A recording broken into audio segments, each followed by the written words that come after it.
What's up, Hoopers? Dito na naman tayo sa ating first vlog na gagawin at ito ang aking unang pagkakataon for tawag nito laro ng PSL at saka na ang taon lang talaga na walang pasok sa work and ngayon biyahe kami pa Marikina and nasa Quezon City kami binabiyahe. Medyo ma-traffic pero mabilis naman kami nakakarating at saka kasama kong aking papa for the game ng Binyan versus Batangas kung saan magkaharap na yung Kobe ng Pinas at si Mr. Longbam. Ayan, makikita nyo galing pa. Kakarating lang. Ito, naabutan namin yung laro ng Malabon versus ng Agilas. At ang lamang dito ay ang Malabon. Tsaka ganda ng fake. Wow! Oh, pumasok. So ayun, nakita nyo yan? Ayan yung nakaputi, yan isang Kobe ng Pinas na si Jonas Jacob. At ito, tuloy pa rin nanonood ng second game ng PSL. Tsaka nagwa-warm up na rin sa loob ng locker room ang Binyan, kaya tamang nood lang muna sa ngayon. So una na lumabas dito si Mr. Longbam or si Harms Huey at ang inihintay ng lahat, ang Kobe ng Pinas, Jonah Jacob. You know, ganda ng forma eh. Ano kaya ipapakita sa atin mamaya sa kanyang laro? Tsaka magsisimula na rin sila ng warm up.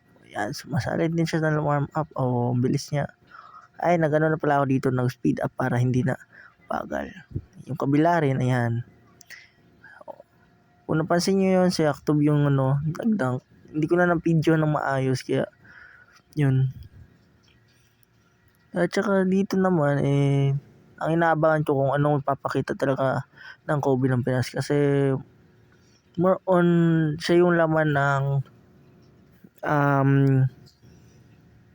reels ko sa Facebook. Kumbaga parang binabash pa rin siya pero patuloy pa rin naman siya. Tsaka siguro ngayon, ano kayang ipapakita niya sa atin.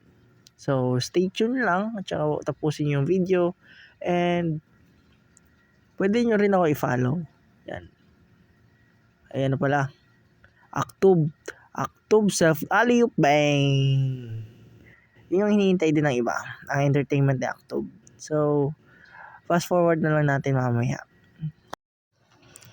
So, habang nagwa-warm up, pinasok na for first 5 or start line up ng Batangas si Mr. Longbam at eto na si Kobe ng Pinas. Meron pang pag-ganon.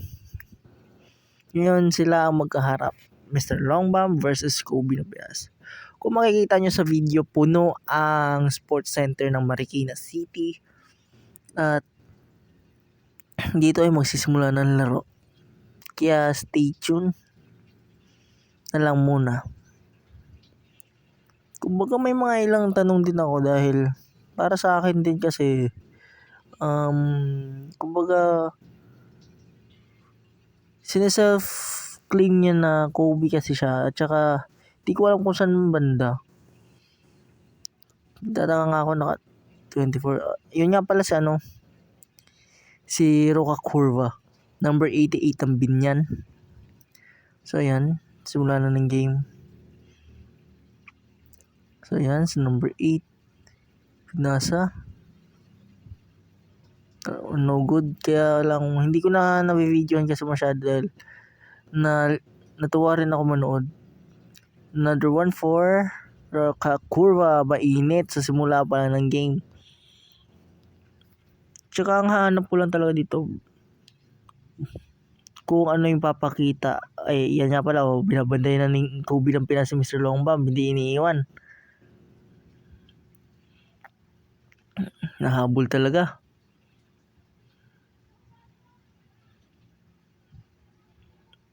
Eto na, Jonah, Kobe ng Pinas, lay up. Tuwan-tuwa mga fans. Triple threat.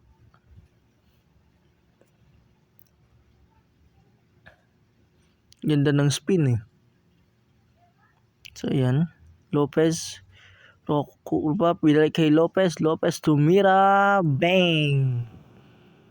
Hindi ko pa masyadong kilala ang lineup ng Binyan. Kaya hanggang apelyido lang muna.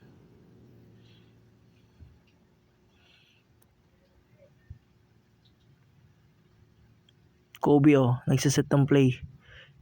Jab. Crossover. Step back. No good. No, first attempt niya.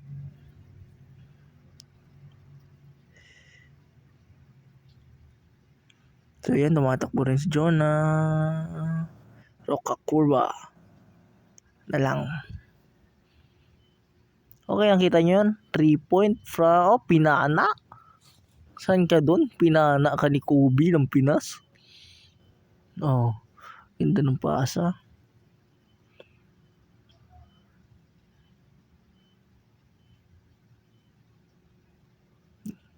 Maestre, hindi na ipasok. What a steal by Kobe ng Pinas. Reverse! Palakpakan mga fans dyan.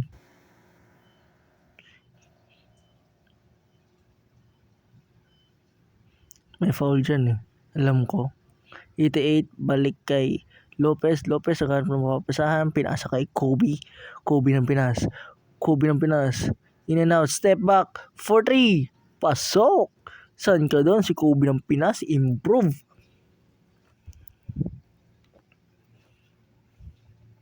Pinasa kay Kobe. Kay tip ni Maestre yata yun. Hindi ko na maalala si Nonin doon.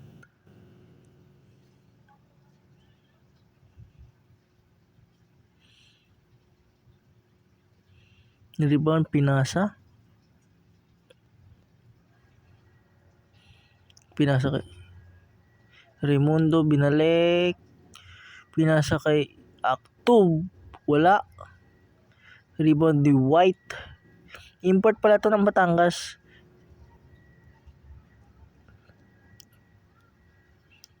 Lastimosa, pinasa.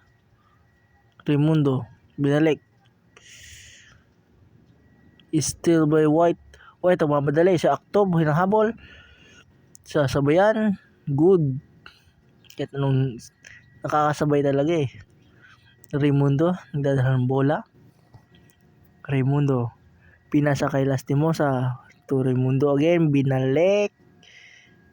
Ang gandang pasa sa ilalim. Out of bounds, bola pa rin sa Binyan.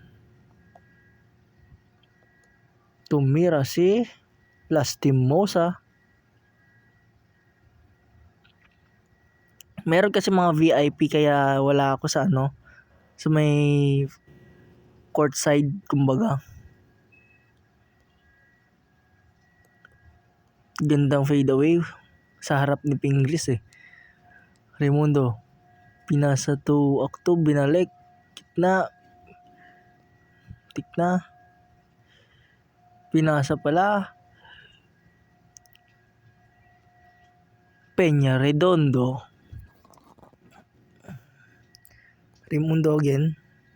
To Lastimosa.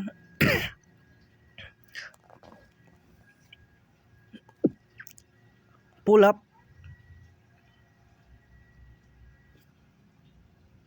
So out of bounds. Di ko malaman, nakalimutan ko na naman dahil kaka-edit ko lang din, tsaka gabi na nakauwi. Rebound by Raimundo. Nakita si Kobe. Fake Kobe. Floater. Good. Kobe ng Pinas. Parang career high niya yata ito ngayon. Mainit siya. Block. Yun nga lang, na-block siya.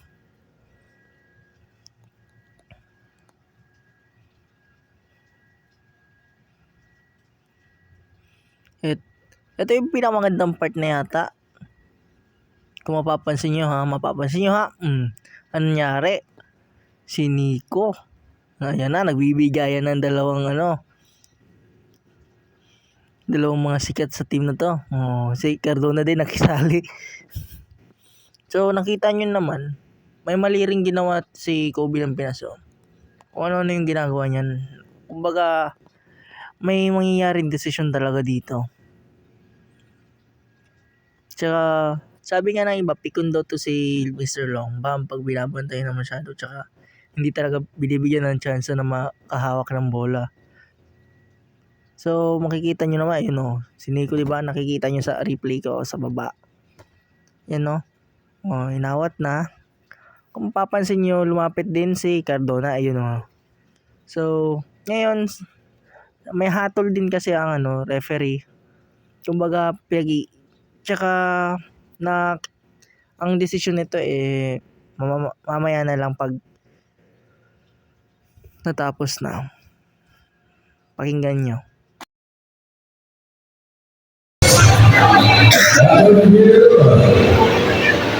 It's sort of a light foul for number 85, Harms Louis. Another technical for number 85, Harms Louis. Number 85, Harms Louis is out of the lane board. Number 24, technical foul for Jordan Jacob. Another technical for number 24, Jordan Jacob. Jordan Jacob out of the lane board. Number 17, technical foul.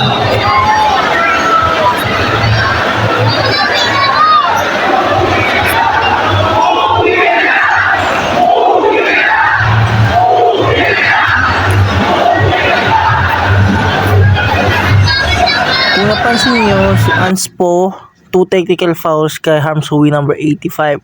Kay Jonas, 2 technical foul. Pero ang sinasabi niya kasi is, tinamaan siya ng 3 beses sa katawan, sa may lower abdominal niya, tapos sa private part. Pero binawian niya na lang dun sa pagsiko sa kanya sa pagtawid sa kabilang court. Maya ako natuloy ang explain, so nakita nyo tumalon ako. So, kumbaga merong advertisement. So, ayan, hinahanda na nila ang kumbaga shooting contest lang at saka magkakaroon ka ng freebies. Sponsored by Daily Fantasy, online betting app ay website for PSL at saka Kalos PH Sportswear, kung sa tailoring apparel for jerseys, long sleeve, riding gear, yung riding tawag nun, basta riding riding long sleeve. Tapos so try ko ituloy dito. So ayun, gusto ni John, nagtaka kasi siya bakit siya na out of the game. Ang ginawa niya first is bumawi siya, para sa akin. Tsaka nagtaunting siya sa gitna. May baw pa siyang ginagawa. Kaya yun nangyayari. So balik tayo dito sa gagawin ko. So ayan, kita nyo malapit na ako. Pagtapos nyan, tinashot, ako na, ayan, tumira. Okay, goods. So meron tayong freebies. Mamaya ko papakita yung pic dahil sa Facebook pala, wala akong load ngayon. So, magpapaload ako mamaya pala. So, na-edit ko na to is January 30. Panalo naman ang binyan, 133 sa 86. Di na ako nang pagpa-picture kay Pingris kasi masyado siyang maingay pa rin. At saka ito si Pido. Point guard din siya ng binyan. So, konting silip lang naman. Tapos, ayan, sinusundan ko naman yung papa ko. Kasi pagod na rin din. Ito, bumaba kami dahil nasa baba yung locker room nila or locker room kung saan nagpapahinga yan. Tapos, pauwi na rin kami. Ito, naglalakad na ako sa may motor namin. Pasensya sa mga street lights. So, ayan. Ito yung nakuha ko. First, yung short. At yung jersey, kuha ko rin. So, hanggang dito na lang. Paalam!